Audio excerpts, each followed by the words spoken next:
এইখিনি হ'ল কালিৰ ৰুটি ফ্ৰিজত আছিলে এতিয়াতো এইখিনি ৰুটি কোনেও নাখাব কিন্তু মই এইখিনি এটা কাম কৰিম চাই থাকিব এনেকৈ বনালে চবেই খাব সৰু সৰু টুকুৰা কৰি কাটি ল'লোঁ তাৰপাছত এইফালে কেঁচা পিঁয়াজ জলকীয়া আৰু কেইটামান নৰসিংহৰ পাত ল'লোঁ এতিয়া মই কেনেকৈ এইখিনি বনাম চাই থাকিবচোন এনেকৈ ফ্ৰাই পেনখনত অকণমান ৰিফাইন অইল গৰম কৰি লৈছোঁ আৰু ইয়াত দি দিছোঁ পাঁচফোৰণ কেইটামান দিছোঁ বেছি দিয়া নাই এইখিনি অকণমান ৰঙচুৱা হৈ লওক তাৰপাছত বাকীখিনি দিম আৰু দি লোৱা পিঁয়াজ জলকীয়া আৰু নৰসিংহ পাতখিনি দি দিছোঁ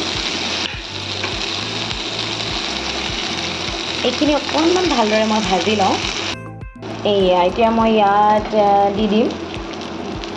ৰুটিত নিমখ আছেই গতিকে অকণমান নিমখটো মই কমাই দিছোঁ আৰু অকণমান দি দিম মই হালধি গুড়ি আৰু বেছি নহয় অকণমান দি দিছোঁ মই জিৰা গুড়ি আৰু অকণমান কেঁচা জলকীয়া দিছোঁৱেই সেইকাৰণে একদম কম পৰিমাণৰ অকণমান মই জলকীয়া গুড়ি দি দিছোঁ এইখিনি অকণমান ভালদৰে লৰাই লওঁ আৰু অকণমান ভাজি লওঁ এইখিনি ধুনীয়াকৈ ভাজা হৈ গৈছে এতিয়া মই ইয়াত কাটি থোৱা ৰুটিখিনি এনেকৈ দিম আৰু অলপ সময় এনেকৈ লৰাই থাকিম আপোনালোকে এনেকৈ ঘৰত বনাই খাই চাবচোন ভাল লাগে চাহৰ লগত আবেলিও খাব পাৰে কেতিয়াবা ৰাতিপুৱাতকৈ আবেলি সন্ধিয়া খাই ভাল লাগিব আৰু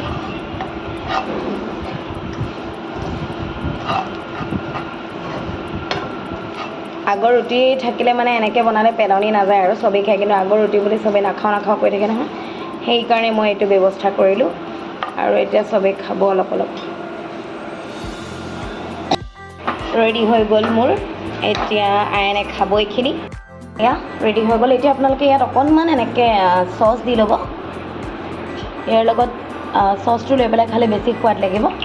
আপোনালোকে ঘৰত এনেকৈ ট্ৰাই কৰিবচোন